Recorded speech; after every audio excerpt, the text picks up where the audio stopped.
నమస్కారం. దూరదర్శన్ యాదగిరి వార్తలకు స్వాగతం. నేను మీ రాజ్ కుమార్. ముందుగా వార్తల్లోని ముఖ్యాంశాలు. డిసెంబర్ 11, 14, 17వ తేదీల్లో పంచాయతీ ఎన్నికలు. రేపటి నుంచే తొలి విడతకు నామినేషన్ల స్వీకరణ. షెడ్యూల్ విడుదల చేసిన రాష్ట్ర ఎన్నికల సంఘం. రాష్ట్ర కేబినెట్ కీలక నిర్ణయాలు. 20 మున్సిపాలిటీలు, 7 కార్పొరేషన్లు జీహెచ్ఎంసీలో విలీనం. ఔటర్ రింగ్ రోడ్డు వరకు విస్తరించనున్న హైదరాబాద్ నగరం. రామగుండంలో 800 మెగావాట్ల థర్మల్ ప్లాంట్ నిర్మాణం. హైదరాబాద్లో భూగర్భ విద్యుత్ లైన్లు ఏర్పాటు చేయాలని మంత్రిమండలి నిర్ణయం. పార్లమెంట్ పాత భవనంలో నేడు 76వ జాతీయ రాజ్యాంగ దినోత్సవ వేడుకలు. రాష్ట్రపతి ద్రౌపది ముర్ము ఆధ్వర్యంలో రాజ్యాంగ ప్రవేశిక సామూహిక పఠనం. కార్యక్రమానికి ప్రధాని, స్పీకర్ సహా హాజరు కానున్న కీలక నేతలు. అయోధ్య రామాలయంపై ధ్వజారోహణం. ఈ పతాకం భారతీయ సాంస్కృతిక పునర్వికాసానికి చిహ్నమన్న ప్రధాని. 500 ఏళ్ల నాటి సంకల్పం పూర్తి స్థాయిలో సాకారమైందని వెల్లడి. వచ్చే ఏడాది ఫిబ్రవరి 7 నుంచి T20 వరల్డ్ కప్. భారత్తో పాటు శ్రీలంకలో జరగనున్న మ్యాచ్లు. ఫిబ్రవరి 15న కొలంబో వేదికగా పాక్తో ఇండియా పోరు. దక్షిణాఫ్రికాతో రెండో టెస్టులో ఓటమి అంచున భారత్. టీమిండియా ముందు 549 పరుగుల విజయ లక్ష్యం. రెండో ఇన్నింగ్స్లో 27 పరుగులకే 2 వికెట్లు కోల్పోయిన పంత్ సేన. ఇక వార్తలను వివరాలను చూద్దాం. తెలంగాణలో గ్రామ పంచాయతీ ఎన్నికలకు నగారా మోగింది. రాష్ట్ర వ్యాప్తంగా 12,760 గ్రామాల్లో 3 దశల్లో సర్పంచ్, వార్డు మెంబర్ల ఎన్నికలు నిర్వహించేందుకు రాష్ట్ర ఎన్నికల సంఘం నోటిఫికేషన్ విడుదల చేసింది. ఎన్నికల షెడ్యూల్ వివరాలను రాష్ట్ర ఎలక్షన్ కమిషనర్ రాణి కుముదిని మీడియాకు వెల్లడించారు. డిసెంబర్ 11, 14, 17వ తేదీల్లో పోలింగ్ నిర్వహించి అదే రోజున ఫలితాలను ప్రకటిస్తామని SEC తెలిపారు. పంచాయతీ ఎన్నికలకు నోటిఫికేషన్ విడుదల చేసిన నేపథ్యంలో తక్షణమే ఎన్నికల కోడ్ అమల్లోకి వచ్చినట్టు SEC వెల్లడించారు. రాష్ట్రంలో పంచాయతీ ఎన్నికలకు నోటిఫికేషన్ వెలువడిన నేపథ్యంలో తక్షణమే ఎన్నికల కోడ్ అమల్లోకి వచ్చినట్టు రాష్ట్ర ఎన్నికల కమిషనర్ రాణి కుముదిని తెలిపారు.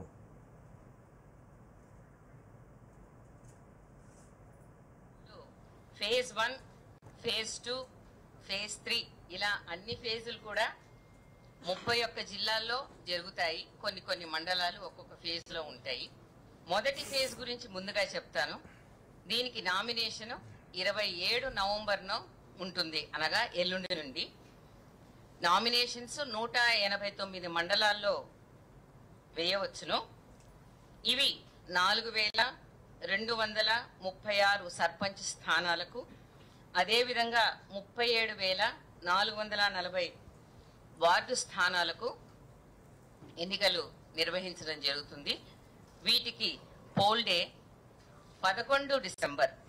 మరి ఫేజ్ 2కు వస్తే నామినేషన్ 30 నవంబర్న ఉంటుంది.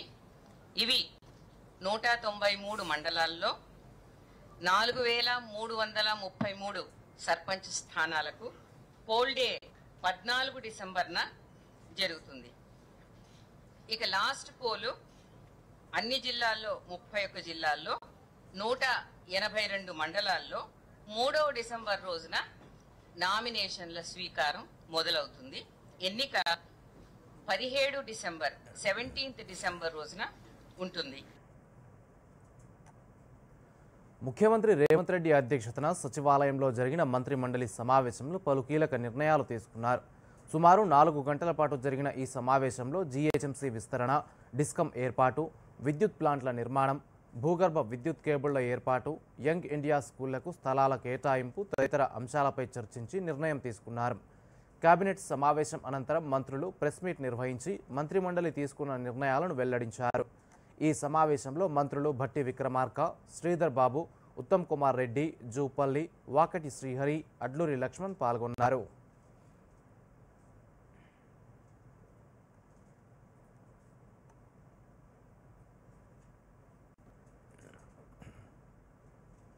రాష్ట్రంలో ఇప్పుడున్న northern power distribution corporation limited company limited అదేవిధంగా southern power distribution company limited 2 డిస్కామ్లతో పాటు కొత్తగా 3వ డిస్కామ్ ఏర్పాటు చేయడానికి ఈరోజు మంత్రివర్గం రాష్ట్రంలో ఉన్న వ్యవసాయ కనెక్షన్లు, lift irrigation schemes, mission Bhagiratha, సురక్షిత మంచినీటి పథకాలు, Hyderabad metro water supply, sewerage board power కనెక్షన్లన్నీ కొత్త డిస్కామ్ పరిధిలోకి వస్తాయి. మూడవది, రాష్ట్రంలో పెరుగుతా ఉన్న విద్యుత్ డిమాండ్, రాబోయే 10 ఏళ్లకు అవసరమయ్యే విద్యుత్ సరఫరా, విద్యుత్ ఉత్పత్తి అంచనాలకు కేబినెట్ సమగ్రంగా చర్చించింది. పునరుత్పాదక విద్యుత్ వినియోగం పెంచడానికి కేంద్ర ప్రభుత్వం తెచ్చిన నిబంధనల ప్రకారం రాష్ట్ర పునరుత్పాదక విద్యుత్ వినియోగాన్ని పెంచేందుకు మంత్రివర్గం నిర్ణయం తీసుకుంది. జీహెచ్ఎంసీ విస్తరణకు కూడా రాష్ట్ర మంత్రిమండలి నిర్ణయం తీసుకుంది. హైదరాబాద్ మహానగరం చుట్టూ ఔటర్ రింగ్ రోడ్డును ఆనుకొని ఉన్న 27 మున్సిపాలిటీలను గ్రేటర్ హైదరాబాద్ మున్సిపాలిటీలో విలీనం చేస్తూ రాష్ట్ర మంత్రిమండలి నిర్ణయం తీసుకుంది. కేబినెట్ సమావేశం అనంతరం పట్టణాభివృద్ధి శాఖ మంత్రి శ్రీధర్ బాబు మంత్రిమండలి తీసుకున్న నిర్ణయాలను వెల్లడించారు.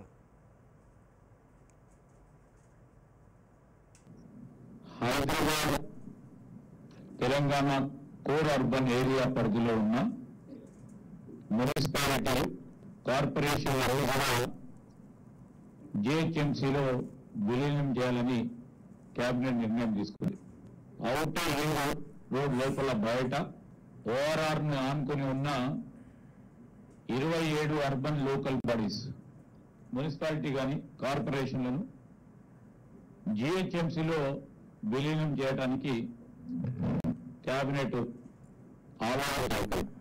అందుకు అవసరమైన జీహెచ్ఎంసీ యాక్ట్, తెలంగాణ మున్సిపల్ యాక్ట్లను సవరణ చేయడానికి మంత్రివర్గం ఆమోదం తెలపడం జరిగింది. రాష్ట్రంలో మరో డిస్కమ్ ఏర్పాటు చేయాలని మంత్రిమండలి నిర్ణయించింది. తాజాగా జరిగిన కేబినెట్ సమావేశంలో ఈ మేరకు నిర్ణయం తీసుకున్నట్టు శాసనసభ వ్యవహారాల మంత్రి శ్రీధర్ బాబు వెల్లడించారు. కొత్త డిస్కమ్ పరిధిలోకి లిఫ్ట్ ఇరిగేషన్ కనెక్షన్లు, హైదరాబాద్ మెట్రో వాటర్ సప్లై, వ్యవసాయ కనెక్షన్లు, మిషన్ భగీరథ కనెక్షన్లు వస్తాయన్నారు.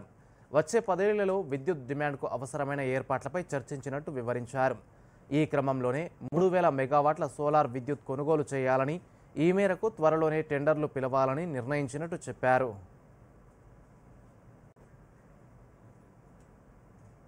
రాష్ట్రంలో ఇప్పుడున్న northern power distribution corporation limited company limited, అదేవిధంగా southern power distribution company limited 2 డిస్కామ్లతో పాటు కొత్తగా 3వ డిస్కామ్ ఏర్పాటు చేయడానికి ఈరోజు మంత్రివర్గం ఆమోదం తెలిపింది.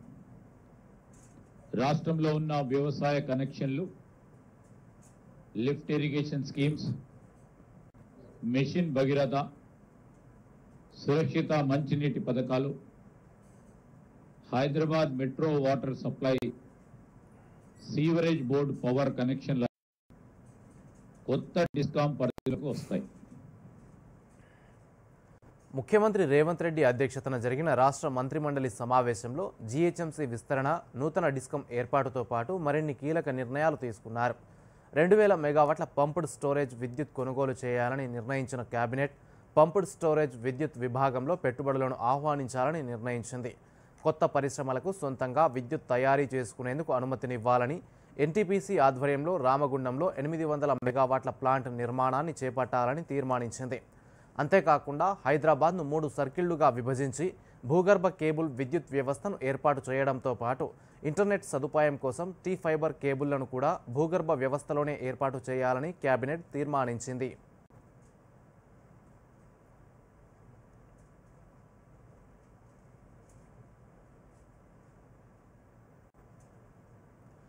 ఆశాజనక వృద్ధి కేంద్రాలుగా మారుతున్న ఈశాన్య రాష్ట్రాల పురోగతిలో భాగస్వామ్యమయ్యేందుకు తెలంగాణ సిద్ధంగా ఉందని రాష్ట్ర ఐటీ పరిశ్రమల శాఖ మంత్రి దుద్దిళ్ల శ్రీధర్ బాబు అన్నారు.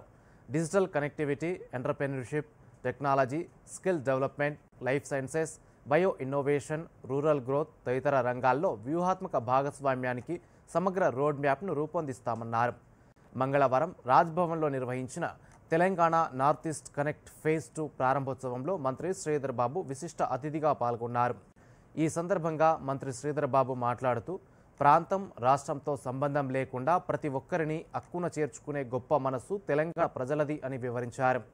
కనెక్టివిటీ, ఇన్ఫ్రాస్ట్రక్చర్ లాంటి సవాళ్లను సైతం అధిగమించి డిజిటల్ అక్షరాస్యత, ఐటీ స్కిల్లింగ్, ఫిన్టెక్, డిజిటల్ సర్వీసులను ఈశాన్య రాష్ట్రాలు అందిపుచ్చుకుంటున్నాయన్నారు.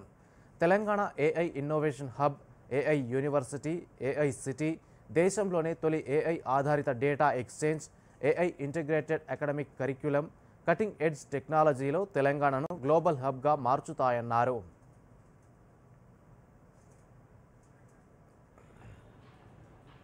Was watching this film festival in Hyderabad, and I heard a very lovely saying.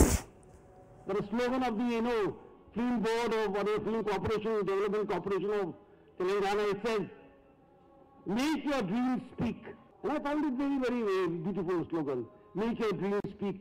So this conclave is perhaps one of those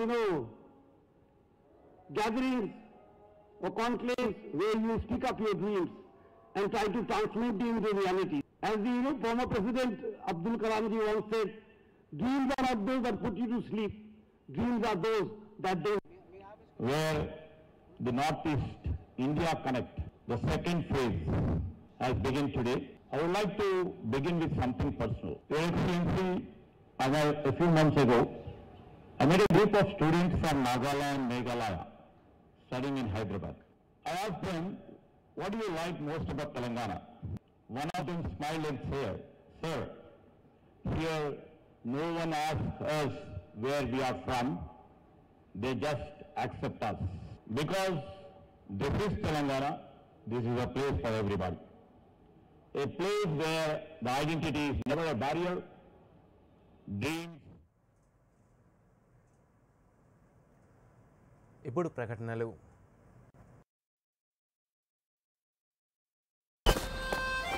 అక్క చూడు,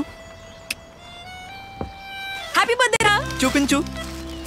నా ఫేవరెట్ కలర్. ఎప్పుడు షాపింగే. నాకు తెలుసమ్మా, ఖర్చు పెట్టే వయసు ఇదే మరి, రైట్? సేవింగ్ కి కూడా ఇదే వయసు. నాకు తెలుసు నాన్న. పొదుపు చేయండి, సరైన చోట పెట్టుబడి పెట్టండి. పెట్టుబడి డబ్బుపై వడ్డీ వస్తుంది. దాన్ని మళ్ళీ పెట్టుబడి పెట్టడం వల్ల వడ్డీ వస్తూనే ఉంటుంది. నాకు తెలుసు కదా. ఆర్బీఐ అంటుంది, చేయండి సరైన ఆరంభం, అవ్వండి financially smart. This is no ordinary sky. This is where legends are born. Space transition. In the vast expanse above, the Indian Air Force reigns. Unseen, unstoppable, unmatched. Air Force to be a cut above.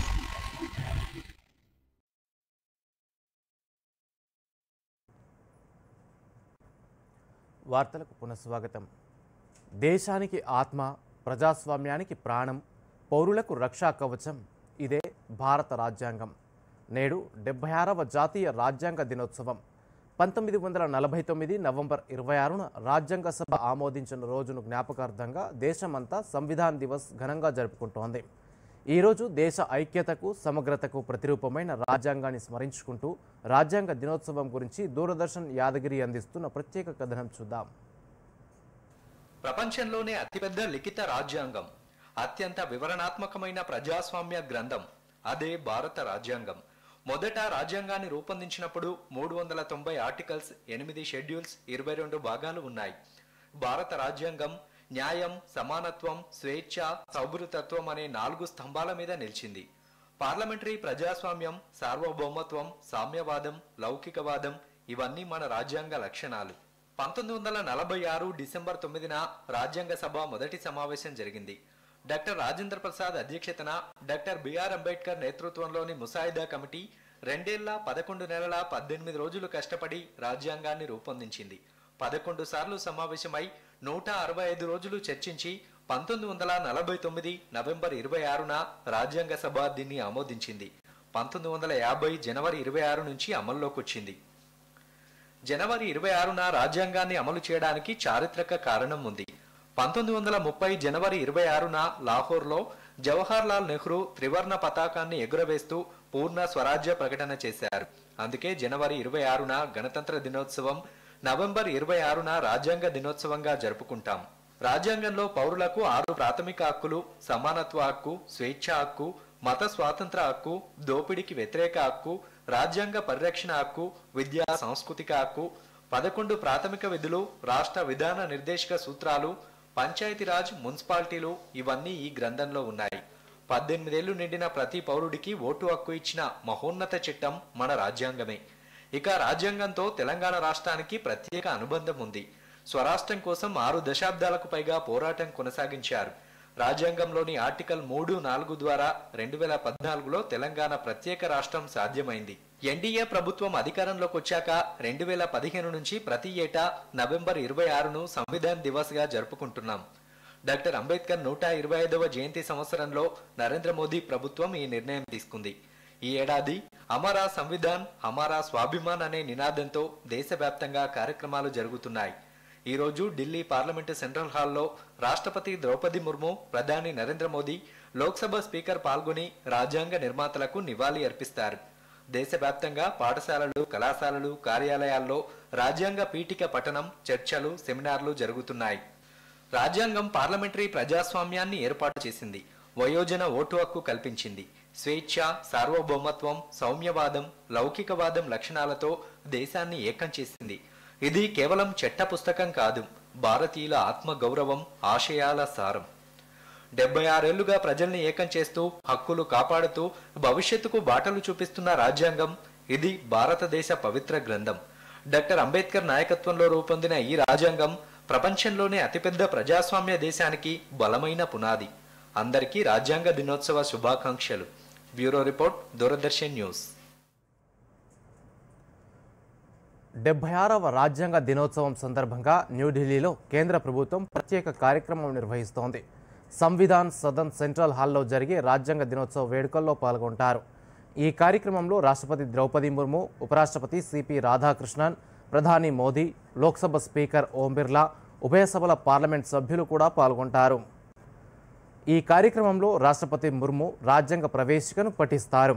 అంతేకాకుండా మలయాళం, మరాఠీ, నేపాలీ, పంజాబీ, బోడో, కాశ్మీరీ, తెలుగు, ఒడియా, అస్సామీలతో సహా 9 భాషల్లో రాజ్యాంగం అనువాదాన్ని విడుదల చేస్తారు. ఈ సందర్భంగా ఒక స్మారక బుక్లెట్ కూడా విడుదల చేయనున్నారు.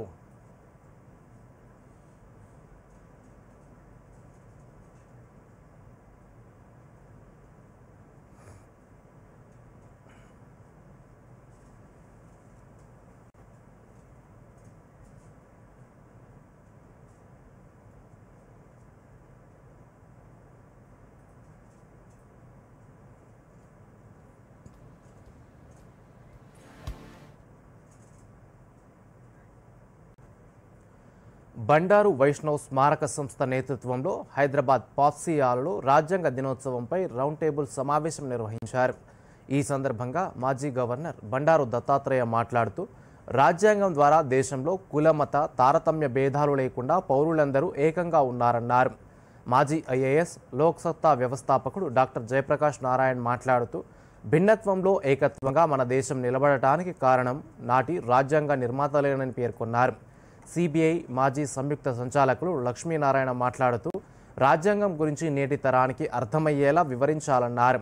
అందరికీ సమాన హక్కుల కల్పన రాజ్యాంగం నిర్ణయమని చెప్పారు.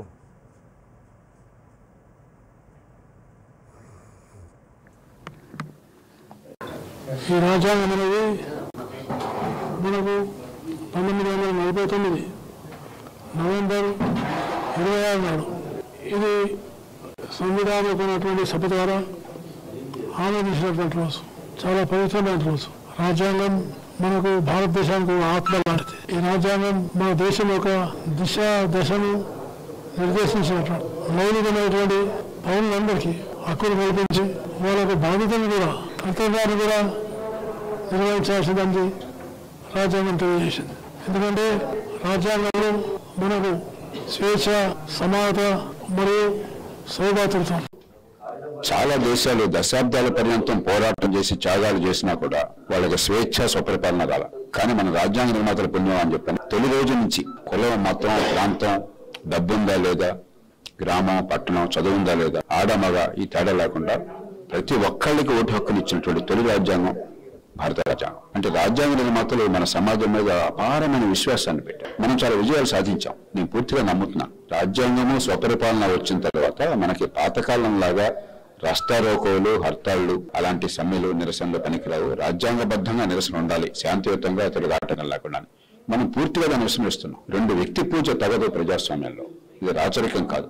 కుటుంబ పాలన, వ్యక్తి ఆరాధన సరైనది కాదు. సామాన్యులు ప్రజాస్వామ్యబద్ధంగా ప్రతి ఒక్కరు కూడా ప్రజాస్వామ్యం సక్రమంగా నిర్వహించబడాలంటే రాజ్యాంగం చక్కగా ఉండాలి. ఈ సందర్భంగా డాక్టర్ బాబాసాహెబ్ అంబేద్కర్ గారు 25 నవంబర్ 1949వ సంవత్సరంలో వారు ఇచ్చిన 3 వార్నింగ్స్ ఏవైతే ఉన్నాయో దాని గురించి కూడా చర్చించడం జరిగింది. ముఖ్యంగా వారు అన్న సందర్భంలో ఏంటంటే రాజ్యాంగాన్ని అమలు చేసిన తర్వాత రాజ్యాంగబద్ధమైన విధానాల్లోనే మనం మన అభిప్రాయాలను వ్యక్తం చేయగలగాలి కానీ హింస ఎటువంటికి తావు లేదు అని వారు మాట్లాడారు. ఈ విభేదాలు ఏవైతే ఉన్నాయో ధనికులు, పేదలు, ఇటువంటి విభేదాలు తగ్గించినప్పుడే అదే నిజమైన. ఇప్పుడు వచ్చిన విరామం. प्लेटफॉर्म नंबर 2 से चलने वाली सुपरफास्ट एक्सप्रेस के यात्रियों నేను ఇక్కడే ఉన్నా. నీకోసం కాదు, దీనికోసం మొబైల్ ఛార్జ్ చేయాలి. బుర్రని ఛార్జ్ చేయి. ఇలా పబ్లిక్ పోర్ట్ నుండి ఫోన్ ఛార్జ్ చేశారంటే పర్సనల్ డేటా అయిపోతుంది పబ్లిక్. చూసావా? నానా ఆగండి, నేను పే చేస్తాను. సిగ్నల్ లేదు. ఇప్పుడు ఎలా మరి? ఉందిగా ఫ్రీ వైఫై. బుర్రని వాడు కాస్త. పేమెంట్స్ కోసం నో ఓపెన్ వైఫై. అంటే మోసాలకి చెప్పే బాయ్ బాయ్. ఆర్బీఐ అంటుంది చేయండి సరైన ఆరంభం, అవ్వండి ఫైనాన్షియలీ స్మార్ట్.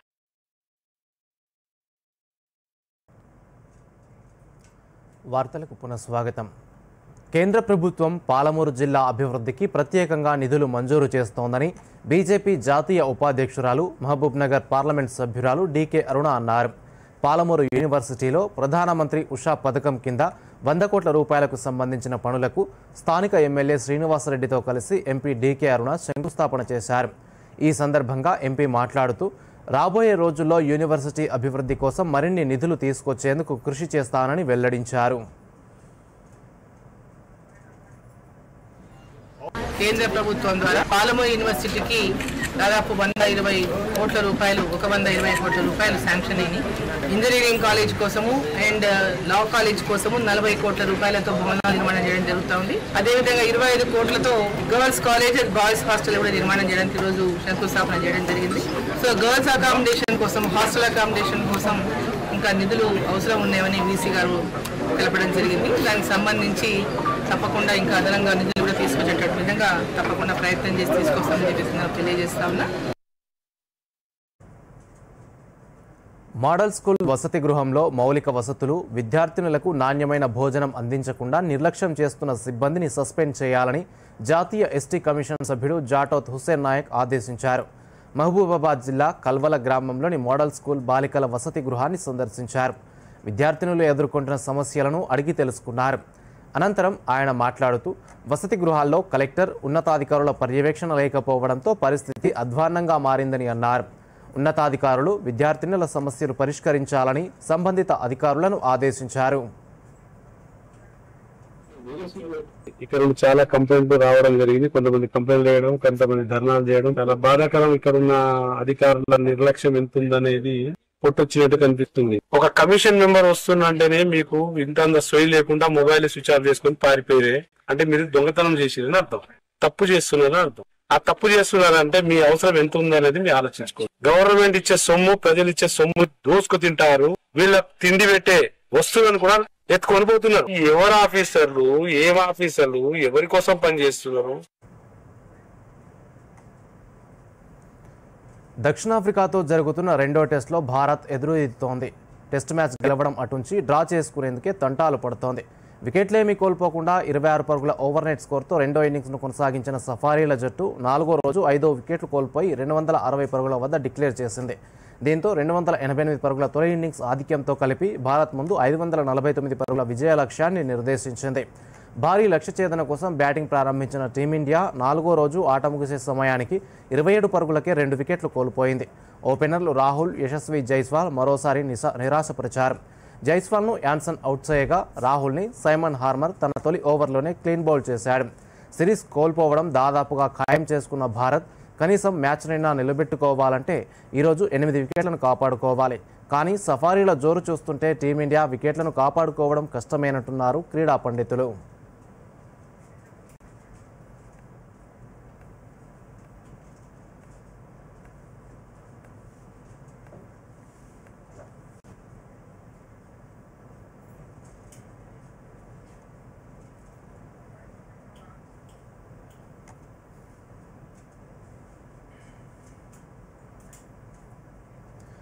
దేశ చరిత్రలో మరో అధ్యాయం ఆవిష్కృతమైంది. అయోధ్యలోని రామ జన్మభూమి ఆలయ నిర్మాణం పూర్తయిన సంకేతంగా గర్భగుడి శిఖరంపై ధర్మధ్వజాన్ని ప్రధానమంత్రి నరేంద్ర మోదీ స్వయంగా ఎగురవేశారు. ఈ ధ్వజారోహణ ఉత్సవంతో దేశవ్యాప్తంగా రామభక్తుల హృదయాలు ఉప్పొంగిపోయాయి. 500 ఏళ్ల నిరీక్షణ, శతాబ్దాల సంకల్పం దీనితో ఫలించిందని ప్రధాని ఉద్ఘాటించారు. ఈ సందర్భంగా దూరదర్శన్ అందిస్తున్న ప్రత్యేక కథనం ఇప్పుడు చూద్దాం.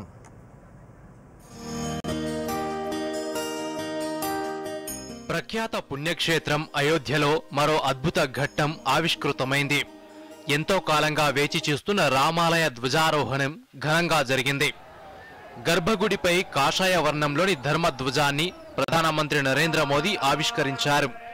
మార్గశిర శుద్ధ పంచమి, సీతారాముల వివాహ పంచమి, అభిజిత్ ముహూర్తంలో ఈ మహోత్సవం జరగడం విశేషం.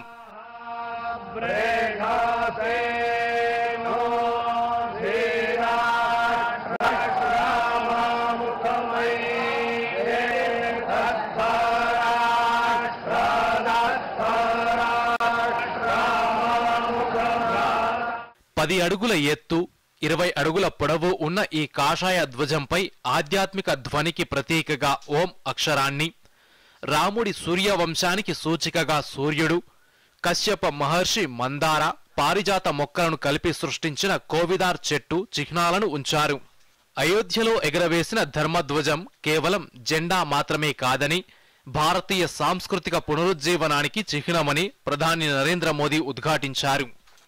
అయోధ్యలో ధ్వజారోహణం అనంతరం జై శ్రీరామ్ నినాదంతో మోదీ ప్రసంగాన్ని ప్రారంభించారు. రామభక్తుల సంకల్పం సిద్ధించిందని వ్యాఖ్యానించారు.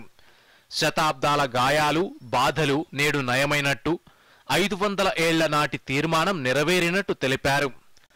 రామరాజ్య వైభవాన్ని ఈ జెండా ప్రతిబింబిస్తుందని, శ్రీరాముడి సిద్ధాంతాలను ప్రపంచానికి చాటుతుందని అన్నారు.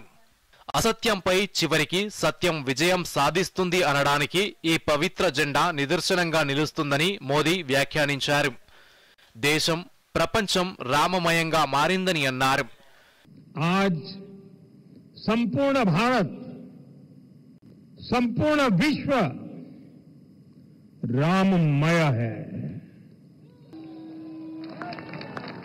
हर राम भक्त के हृदय में अद्वितीय संतोष है, असीम कृतज्ञता है, अपार अलौकिक आनंद है. सदियों के घाव भर रहे हैं. सदियों की वेदना आज विराम पा रही है. सदियों का संकल्प आज सिद्धि को प्राप्त हो रहा है. आज उस यज्ञ की पूर्णाहुति है जिसकी अग्नि 500 वर्ष तक प्रज्वलित रही. ఈ మహోన్నత సందర్భంలో రామభక్తులను, రామమందిర నిర్మాణంలో సాయం చేసిన వారందరినీ అభినందిస్తున్నట్టు మోదీ పేర్కొన్నారు. 2047 నాటికి దేశానికి స్వాతంత్రం వచ్చి 100 ఏళ్లు పూర్తవుతాయని, అప్పటికి భారత్ అభివృద్ధి చెందిన దేశంగా మారాలని మోదీ అన్నారు. ఈ ఆలయ పరిసరాల్లో 7 ఉప ఆలయాలు కూడా నిర్మించారని మోదీ తెలిపారు. మాతా శబరి, నిషాదరాజు, అహల్య, వాల్మీకి, వశిష్ఠ, విశ్వామిత్ర, అగస్త్య మహర్షుల ఆలయాలు, జటాయువు, ఊర్ధ్వపుండ్ర నుంచి గిలహరి వరకు ప్రతి చిన్న కృషి గొప్ప సంకల్పానికి ఎలా దోహదపడుతుందో ఈ ఆలయాలు చెబుతున్నాయన్నారు. ప్రతి భక్తుడు ఈ 7 ఆలయాలను తప్పక దర్శించాలని ప్రధాని కోరారు. దేశ సంస్కృతి, పరంపర, ప్రజాస్వామ్యం పట్ల గర్వపడాలని కోరారు. ఉత్తరప్రదేశ్లోని ఉత్తర మేరూర్ గ్రామంలో 1000 ఏళ్ల క్రితమే ప్రజాస్వామ్య ఎన్నికలు జరిగాయని, లార్డ్ బసవన్న అనుభవ మంటపం గురించి తరతరాలకు చెప్పాలని ప్రధాని గుర్తు చేశారు. అయోధ్య ఇప్పుడు ఆధ్యాత్మికతతో పాటు ఆధునికతకు కేంద్రంగా మారుతోంది. రాంపథ్, భక్తిపథ్, జన్మభూమి పథ్, అంతర్జాతీయ విమానాశ్రయం, భవ్యమైన రైల్వే స్టేషన్, వందే భారత్, అమృత్ భారత్ రైళ్లు, ప్రాణ ప్రతిష్ఠ తర్వాత 45 కోట్ల మంది భక్తులు దర్శనం చేసుకున్నారు. దీంతో అయోధ్య ప్రజల ఆదాయం భారీగా పెరిగింది. ఒకప్పుడు అభివృద్ధి పరంగా వెనుకబడిన అయోధ్య ఇప్పుడు ఉత్తరప్రదేశ్లోనే అగ్రగామిగా ఎదుగుతోంది. 500 ఏళ్ల సంకల్పం, శతాబ్దాల త్యాగం, లక్షలాది మంది రామభక్తుల కల నేడు నెరవేరింది. ఈ ధర్మధ్వజం కేవలం రామమందిర గుర్తు మాత్రమే కాదు, భారత్ మళ్లీ తన స్వతంత్ర గాథను, తన ఘనమైన చరిత్రను ప్రపంచానికి చాటి చెబుతున్న సందేశం. జై శ్రీరామ్, జై Hind. Bureau report, Doordarshan news.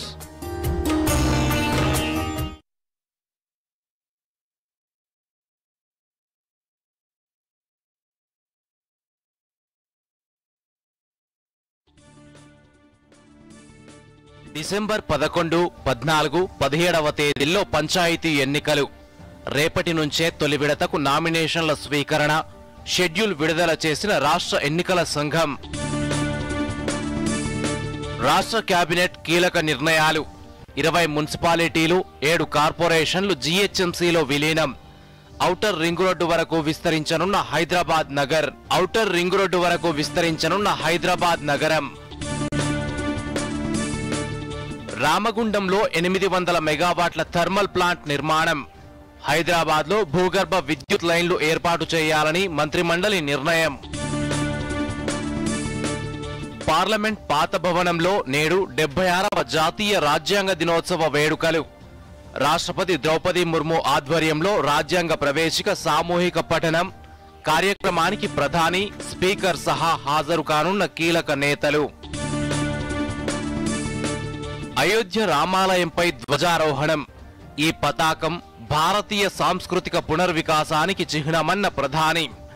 500 ఏళ్ల నాటి సంకల్పం పూర్తి స్థాయిలో సాకారమైందని వెల్లడి.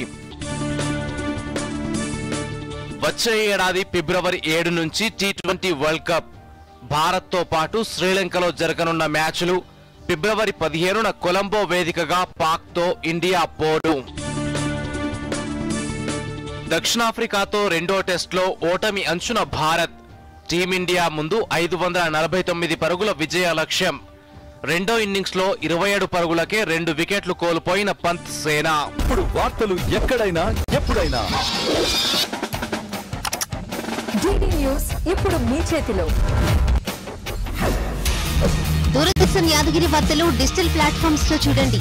యూట్యూబ్, ఫేస్బుక్, ఇన్స్టాగ్రామ్, ఎక్స్ మరియు వేవ్స్ లో ఫాలో అవ్వండి, లైక్ చేయండి, షేర్ చేయండి.